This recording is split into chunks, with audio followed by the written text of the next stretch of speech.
지금 당장 은행에 있는 예금을 빼야 할까요? 우리 아들 대기업 다닌다고 안심해도 될까요? 제 대답은 아니요입니다. 지금 여러분은 시한폭탄을 안고 주무시고 계신 겁니다. 반갑습니다. 돈의 흐름을 읽어주는 30년 경력의 경제 지혜의 정원입니다. 제가 IMF 외환위기도 겪어봤고 2008년 금융위기도 현장에서 온몸으로 막아낸 사람입니다. 그런데 솔직히 말씀드리겠습니다. 지금 우리 눈앞에 다가온 2026년의 파도는 차원이 다릅니다. 이건 불황이 아니라 인류 역사가 뒤집히는 생존의 문제입니다. 오늘 제가 드릴 말씀은 뉴스에서 나오는 뻔한 경제 상식이 아닙니다. 세계 최고의 부자 일론 머스크가 예언한 충격적인 미래, 그리고 그 속에서 아무 준비 없이 멍하니 있다가 전 재산을 날리고 벼락거지가 될 것인가, 아니면 남들이 곡소리 낼 때 웃으면서 노후를 즐길 것인가를 가르는 결정적인 생존 지도입니다. 에이, 설마 내가 그렇게 되겠어? 하시나요? 동네 은행 한번 가보십시오. 그 많던 창구 직원들 다 어디 갔습니까? 식당 서빙은 누가 하고 있습니까? 그 편리함 뒤에 숨겨진 서늘한 칼날이 지금 여러분의 목줄을 겨누고 있습니다.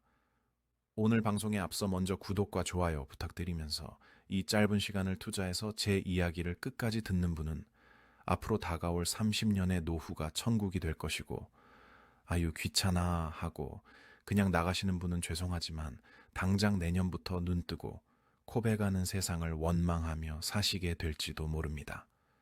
강남의 진짜 부자들은 이미 1년 전부터 움직였습니다. 현금을 쓰레기 버리듯 버리고 이것을 사 모으고 있습니다. 도대체 그들이 무엇을 준비하고 있는지, 평범한 우리 같은 시니어들이 당장 내일 아침부터 무엇을 해야 하는지 제가 하나하나 다 떠먹여 드리겠습니다. 자, 귀를 씻고 들어주십시오. 지금부터 세상이 뒤집힙니다. 첫 번째 위기는 뉴스 속 먼 나라 이야기가 아닙니다. 바로 오늘 저녁 우리 집 안방 문을 열고 들어올 자식들의 이야기입니다. 우리 세대 정말 뼈 빠지게 고생해서 자식 농사 지었습니다. 내 입에 들어가는 고기 한 점 아껴서 학원비 댔고, 기술 배워라, 공부해라, 무조건 대학 가라 등 떠밀었습니다. 왜 그랬습니까? 나처럼 땡볕에서 몸 쓰는 고생하지 말고 에어컨 빵빵한 사무실에서 펜대 굴리며 편하게 살라고 그랬습니다. 소위 말하는 화이트 칼라가 되면 평생 고생 안 할 줄 알았습니다. 그런데 제가 며칠 전 인천에 사시는 박정수님의 사연을 듣고 가슴이 덜컥 내려앉았습니다. 박 여사님의 큰아들은 서울 명문대를 나와서 누구나 알만한 대기업 부장입니다. 박 여사님의 평생 자랑거리였죠. 동창회 나가면 우리 아들 이번에 승진했어. 연봉이 얼마야. 자랑하느라 바쁘셨습니다. 그런데 지난주 화요일 박 여사님이 몸살기가 있어서 가게 문을 일찍 닫고 집에 들어갔는데 현관에 낯익은 구두가 있더랍니다. 평일 대낮에 회사에 있어야 할 아들이 불 꺼진 거실 소파에 웅크리고 앉아 어린애처럼 엉엉 울고 있더라는 겁니다. 알고 보니 회사에서 권고사직을 당한 겁니다. 아들이 일을 못해서요? 횡령을 해서요? 아닙니다. 회사가 새로 도입한 AI 시스템 때문이었습니다.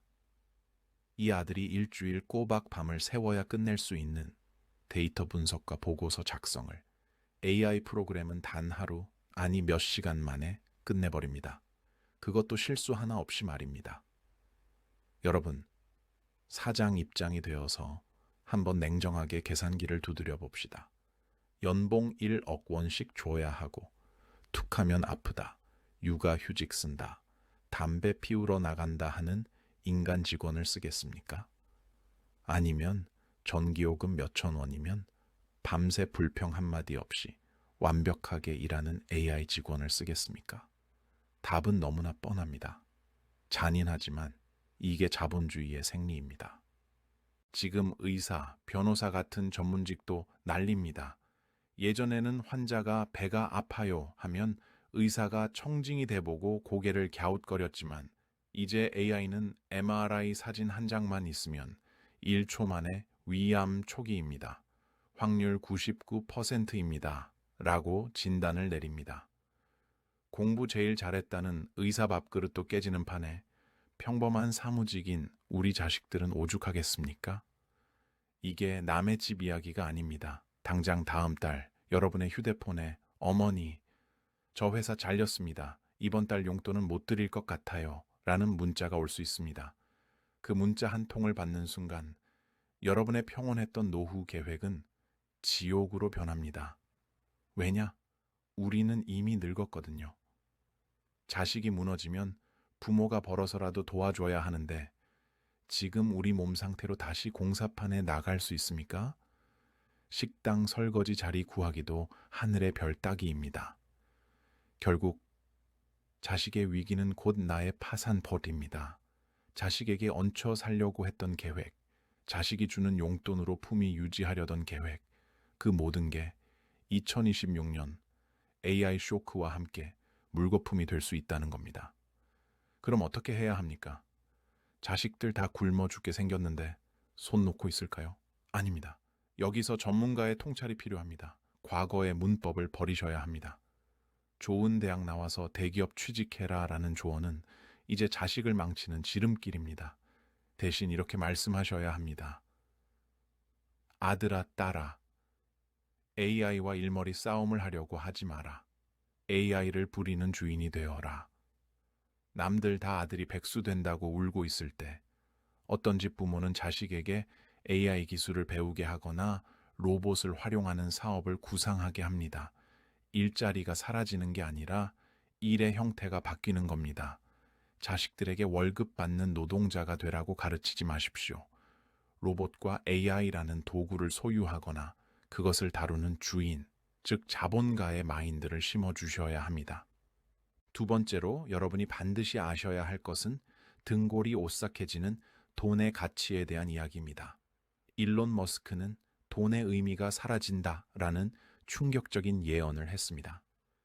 많은 분이 물가가 오르는 것만 무서워하시는데 진짜 무서운 건 돈의 가치가 증발하는 것입니다. 옛날 이야기 하나 해볼까요? 80년대, 90년대만 해도 부잣집 거실에는 꼭 뭐가 있었습니까? 네, 그 무겁고 두꺼운 백과사전 전집이 꽂혀 있었습니다. 브리테니커 백과사전 한 질 사려면 월급 몇 달치를 털어야 했습니다. 왜 그렇게 비쌌을까요? 정보가 귀했기 때문입니다. 그런데 지금 백과사전 돈 주고 사는 사람 있습니까? 고물상에 줘도 안 가져갑니다. 왜요? 스마트폰만 두드리면 더 정확한 정보가 공짜로 쏟아지니까요. 일론 머스크가 말한 돈의 종말이 바로 이겁니다. 앞으로 2026년부터는 휴머노이드 로봇이 공장에서 물건을 찍어냅니다. 이 로봇들은 월급을 안 받습니다. 밥도 안 먹고 노조도 없고 24시간 일합니다. 그럼 물건 만드는 비용이 어떻게 될까요? 거의 공짜에 가까워집니다. 옷, 신발, 생활용품. 물건이 세상에 넘쳐납니다. 물건이 흔해지면 가격은 똥값이 됩니다. 물건값 싸지면 좋은 거 아니야? 하실 수 있습니다. 천만의 말씀입니다. 물건값이 싸진다는 건 반대로 말하면 내가 가진 현금의 가치가 사라진다는 뜻입니다. 여러분이 평생 안 먹고 안 입고 모은 현금 10억 원, 지금은 와 10억 하면서 어깨에 힘 좀 들어가는 큰 돈입니다. 그런데 세상 천지에 물건이 넘쳐나고 누구나 풍요롭게 사는 시대가 오면 그 10억 원이 과연 10억 원 대접을 받을까요? 지금 10억으로 서울 아파트 전세라도 들어가지만 나중에는 고성능 로봇 하나 사는 값밖에 안 될 수도 있습니다. 더 끔찍한 시나리오를 말씀드리겠습니다. 바로 연금의 배신입니다. 우리 시니어분들 노후 대비한답시고 연금저축, 변액보험 많이 드셨죠? 20년 붓고 10년 거치하면 이자가 복리로 불어나서 노후가 든든하다는 설계사 말만 믿고 꼬박꼬박 내셨을 겁니다. 그런데 보험사들은 그 돈을 어디서 굴립니까? 국채, 회사채, 부동산입니다. 그런데 인구가 줄어들고 로봇이 일하는 세상에서 금리가 바닥을 치고 부동산 불패 신화가 깨지면 보험사는 수익을 낼 수 없습니다. 보험 약관 자세히 보신 적 있으십니까? 아주 작은 글씨로. 변동 금리에 따라 수령액이 달라질 수 있습니다. 라고 적혀 있습니다. 그 말이 이제 현실이 되는 겁니다. 나는 노후에 월 200만 원 받을 줄 알았는데 막상 받아보니 그 돈으로 마트 가서 장 한번 보면 끝나는 세상. 이것이야말로 앉아서 당하는 벼락거지 꼴 아니겠습니까? 상황이 이런데도 은행 직원은 웃으면서 고객님 예금하세요, 적금하세요 합니다. 그 직원도 나쁩니다. 하지만 그 사람 탓할 거 없습니다. 그 사람도 위에서 시키니까 하는 거고 본인도 곧 AI한테 밀려서 잘릴 판인데 누구 걱정을 하겠습니까? 결국 내 돈 지킬 사람은 나밖에 없습니다. 그럼 은행에 돈을 놔두면 썩는다는 건데 도대체 어떻게 해야 하느냐? 답은 명확합니다. 노동자가 아니라 자본가의 줄에 서라. 어렵게 생각하지 마십시오. 내가 로봇을 만들 기술은 없지만 로봇을 만드는 회사의 주주는 될 수 있습니다. 내가 AI를 개발할 수는 없지만 전 세계가 쓰는 AI 프로그램을 가진 일 등 기업의 주식을 사서 빨대를 꽂을 수는 있습니다. 지금 강남에 진짜 똑똑한 부자들은 예금을 깨고 있습니다. 그리고 그 돈으로 미국의 1등 기업 주식을 샀거나 AI 관련 ETF라는 걸 사 모으고 있습니다. 왜냐고요? 화폐 가치는 쓰레기가 되어도 그 기술을 독점한 기업의 가치는 하늘을 뚫고 올라갈 테니까요. 세상이 바뀔 때 돈은 사라지는 게 아니라 이동합니다. 멍하니 있으면 내 주머니에서 빠져나가지만 눈을 크게 뜨면 돈이 들어가는 길목이 보입니다. 자식들에게 물어보십시오. 얘야, 아빠가 모아둔 돈이 좀 있는데 이걸 은행에 썩히는 게 맞냐? 아니면 세상 바꾸는 일 등 기업에 묻어두는 게 맞냐? 처음엔 자식들이 놀랄 겁니다. 우리 부모님이 노망 나셨나? 할 수도 있습니다. 그럴 때 따끔하게 말씀하십시오. 야, 이 녀석아, 무식한 게 죄라고 하더라. 나는 죄인이 되기 싫다. 내 돈이 휴지 조각되는 꼴 못 본다. 이렇게 나오셔야 자식들도 부모를 다시 봅니다. 꼰대가 아니라 시대를 읽는 어른으로 대접받는 겁니다. 갑옷을 입고 전장에 나가는 장수가 되는 겁니다. 물론 나는 주식의 주자도 모른다. 그거 도박 아니냐 하시는 분들 계십니다. 맞습니다. 묻지마, 투자는 도박입니다. 하지만 세상이 바뀌는 방향을 보고 내 자산을 옮겨 놓는 건 투자가 아니라 피난입니다. 전쟁 났는데 집문서 끌어안고 방공호 안 들어가고 마당에 멍하니 서 계실 겁니까? 반드시 전문가와 상의해서 안전한 일 등 기업으로 자산을 배분하십시오. 이것이 두 번째 생존 전략입니다. 돈도 지키고 자식한테 큰 소리도 쳤다 칩시다. 그런데 우리 시니어들에게는 돈보다 더 무섭고 더 서러운 문제가 하나 남아 있습니다. 바로 건강과 돌봄입니다. 나이 들면서 제일 비참한 순간이 언제입니까? 돈 없을 때? 아닙니다. 내 발로 화장실 못 갈 때입니다. 자식들이 서로 형님이 모셔라, 네가 모셔라 하면서 싸우는 꼴 볼 때 차라리 혀 깨물고 죽고 싶다는 생각 드시죠? 요양병원 뉴스 보면 어떻습니까? 멀쩡하던 노인이 들어가서 욕창이 생겼다거나 간병인에게 학대당했다는 기사가 심심치 않게 나옵니다. 저기가 내 마지막 집이겠구나 싶어서 가슴이 철렁 내려앉으셨을 겁니다. 우리가 돈을 왜 악착같이 모읍니까? 결국 내 마지막 가는 길 자식한테 짐 안 되고 추한 꼴 안 보이고 품위 있게 가고 싶어서 아닙니까? 여기서 일론 머스크가 우리에게 주는 희소식이 있습니다. 어쩌면 이게 우리 시니어들에게는 돈 10억 원보다 더 더 값진 구원이 될지도 모릅니다. 바로 휴머노이드 로봇의 등장입니다. 일론 머스크가 개발 중인 옵티머스라는 로봇을 아십니까? 사람처럼 두 발로 걸어 다니고 손가락 10개가 다 달린 로봇입니다. 이 로봇이 뭘 해주냐고요? 우리 집 머슴이자 간병인이자 친구 노릇을 합니다. 내가 목마르다, 물 좀 다오 하면 물 떠다 줍니다. 무릎 아파서 못 일어나면 부축해서 화장실 데려다 줍니다. 청소, 빨래, 설거지는 기본입니다. 심지어 심심하면 말동무도 해줍니다. 그런데 제일 중요한 게 뭔지 아십니까? 이 녀석은 불평을 안 합니다. 긴 병에 효자 없다는 말, 진리입니다. 아무리 착한 며느리도 똥기저귀 3번 갈면 얼굴 찌푸리게 되어 있습니다. 그게 사람입니다. 탓할 수 없죠. 하지만 이 로봇 기계는 24시간 내내, 1년 365일 내내 군말 없이 나를 씻겨주고 입혀줍니다. 화도 안 내고 짜증도 안 냅니다. 가격이 얼마냐고요? 놀라지 마십시오. 일론 머스크의 목표는 이 로봇의 가격을 장기적으로 자동차 한 대 값 정도로 낮추는 것이라고 합니다. 현재 가치로 약 4천만 원 정도라고 해봅시다. 계산기 한번 두드려 볼까요?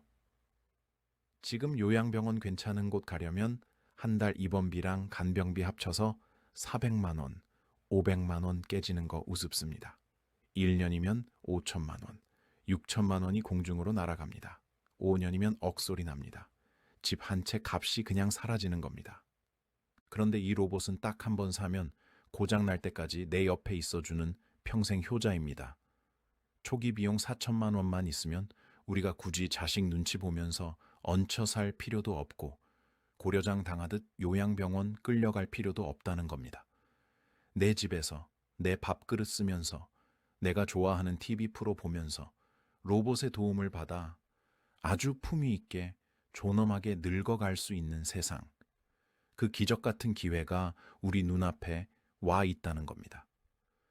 그러니까 제가 계속 말씀드리는 겁니다. 돈을 불려서 떼부자가 되자는 게 아닙니다. 적어도 나중에 이 로봇 효자 하나 드릴 돈 3천만 원에서 4천만 원은 내 주머니에 꼭 쥐고 있어야 비참하지 않게 살다 갈 수 있다는 겁니다. 자식 결혼시킨다고, 집 사준다고 전 재산 다 퍼주지 마십시오. 내 존엄을 지킬 로봇 값은 남겨두셔야 합니다. 이게 2026년 이후를 대비하는 가장 현실적인 노후 대책입니다. 자, 돈도 지켰고 로봇도 사서 몸도 편해졌습니다. 다 해결된 것 같죠? 그런데 전문가로서 마지막 경고를 하나 드리겠습니다. 이 모든 게 해결되어도 우리에게는 또 다른 지옥이 기다리고 있습니다. 바로 지루함이라는 지옥입니다. 지금 100세 시대라고 하죠? 재수 없으면 120살까지 산다는 우스갯소리가 있습니다. 앞으로 30년, 40년을 더 살아야 합니다. 그런데 로봇이 일 다 해주고 나라에서 기본소득 주고 몸도 편안합니다. 아침에 눈을 떴는데 출근할 곳도 없고 돈 벌 걱정도 없습니다. 좋을 것 같습니까? 딱 한 달만 좋습니다. 2달째부터는 미치도록 괴로울 겁니다. 평생을 앞만 보고 달려온 우리 한국의 시니어들, 솔직히 노는 법을 모릅니다. 30년, 40년이라는 긴 세월을 방구석에서 TV 리모컨만 돌리며 보낸다고 상상해 보십시오. 몸은 멀쩡한데 사회에서 할 일이 없다는 공허함, 인격 인간 취급받는다는 소외감, 이게 암보다 더 무서운 마음의 병이 되어 우리를 덮칠 겁니다. 그래서 제가 제안하는 마지막 생존 비법, 일론 머스크의 예언을 뒤집는 단 하나의 습관은 바로 호기심입니다. 지금까지 우리는 정답을 찾는 공부만 했습니다. 학교에서는 시험 잘 보는 법, 사회에서는 돈 버는 법. 그런데 AI가 지배하는 세상에서는 정답은 기계가 다 찾습니다. 인간이 해야 할 일은 질문을 던지는 것입니다. 이 나이에 무슨 호기심이야? 머리도 다 굳었는데 하실 수 있습니다. 거창한 게 아닙니다. 손주가 스마트폰을 들고 있으면 에이, 눈 나빠진다 하고 뺏지 마시고 슬쩍 옆에 가서 물어보세요. 얘야, 요새 이게 그렇게 유행이라며? 이게 도대체 뭐 하는 물건이냐? 할미도 좀 가르쳐 다오. 유튜브에서 맨날 트로트만 보지 마시고 검색창에 챗 GPT가 뭐냐, AI 그림 그리기 이런 걸 한번 쳐보십시오. 텃밭을 가꾸더라도 그냥 심는 게 아니라 AI에게 상추가 제일 잘 자라는 흙 배합이 뭐니? 하고 물어보면서 농사를 짓는 겁니다. 이렇게 AI를 똑똑한 나만의 비서이자 과외 선생님으로 두는 겁니다. 이 사소한 배우려는 태도 하나가 여러분을 꼰대가 아닌 지혜로운 어른으로 만듭니다. 그리고 놀랍게도 미래에는 이 취미가 직업이 됩니다. 로봇이 물건은 잘 만들어도 사람의 마음을 움직이는 스토리나 예술, 경험은 흉내 못 냅니다. 여러분이 70년, 80년 동안 산전수전 겪으며 쌓은 인생의 지혜를 AI 기술을 빌려 책으로 쓰거나 영상으로 남기는 것, 그게 미래 시대 최고의 부가가치가 될 수 있습니다. 늙은 노인의 잔소리가 아니라 시대를 앞서가는 현자의 조언으로 대접받는 세상이 오는 겁니다. 자, 오늘 저는 30년 경제 전문가로서 일론 머스크의 예언을 바탕으로 2026년 이후 펼쳐질 미래의 매운맛들 보여드렸습니다. 정리해 보겠습니다. 첫째, 자손들의 일자리가 위협받습니다. 그러니 자식에게 자 직업 자랑 말고 AI를 부리는 주인이 되라고 가르치십시오. 둘째, 돈의 가치가 휴지 조각이 됩니다. 그러니 은행 예금만 믿지 말고 세상을 이끄는 일 등 기업의 자본가가 되십시오. 셋째, 요양병원 대신 로봇 효자가 옵니다. 그러니 내 존엄을 지킬 3천만 원은 꼭 남겨두십시오. 마지막으로 호기심을 잃지 마십시오. 배움을 두려워하지 않는 사람만이 120세까지 존경받으며 살 수 있습니다. 어떻습니까? 아직도 두렵기만 하십니까? 저는 우리 구독자님들을 믿습니다. 우리가 누굽니까? 주판 튕기던 손으로 계산기를 두드렸고 그 손으로 이제는 스마트폰까지 터치하는 변화의 달인들입니다. 소달구지 타고 다니던 시절부터 KTX가 달리는 세상까지 인류 역사상 가장 빠른 변화를 온몸으로 받아낸 유일한 세대가 바로 우리입니다. 그런 우리가 고작 로봇 좀 나온다고 겁먹겠습니까? 산전수전 공중전까지 다 겪은 우리가 고작 기계 덩어리 따위에 쫄아서야 되겠습니까? AI 로봇까지껏 우리가 다루면 그만입니다. 세상은 변합니다. 거대한 파도가 칩니다. 파도를 피하려고 등 돌리고 있으면 물만 먹고 빠져 죽습니다. 하지만 눈 딱 뜨고 파도에 올라타면 그 파도가 우리를 더 멀리, 더 편안한 곳으로 데려다 줍니다. 살아남는 자가 강하다는 것을 누구보다 잘 아는 사람들이 바로 여러분입니다. 저 전문가가 여러분의 든든한 서핑보드가 되어드리겠습니다. 복잡하고 어려운 세상 이야기, 제가 다 씹어서 소화 다 된 죽처럼 떠먹여 드리겠습니다. 오늘 영상을 보고 이제 행동하셔야 합니다. 그냥 고개만 끄덕끄덕하고 끄면 내일 아침 또 똑같은 하루가 반복됩니다. 아무것도 변하지 않습니다. 지금 당장 댓글창에 가서 나는 사람이다 라고 딱 2글자만 남겨주십시오. 이게 무슨 말이냐고요? 나는 로봇에게 지배당하는 사람이 아니라 로봇을 부리는 주인이다 라는 여러분의 강력한 선언입니다. 여러분의 무의식에 박혀서 앞으로의 10년을 바꿀 겁니다. 그리고 주변에 아직도 옛날 생각에 갇혀 사는 친구분들에게 이 이야기를 전해 주십시오. 카톡방에 이 영상 공유해 주세요. 어이 김씨, 우리 정신 바짝 차려야겠더라. 세상이 이렇게 돌아간대. 이 한마디가 친구를 살리고 여러분의 품격을 높여줄 겁니다. 여러분의 노후가 불안이 아닌 설렘으로 가득 차는 그날까지 저 전문가가 함께하겠습니다. 오늘 하루도 누구보다 당당하고 멋진 어른으로 살아가십시오. 건강하세요.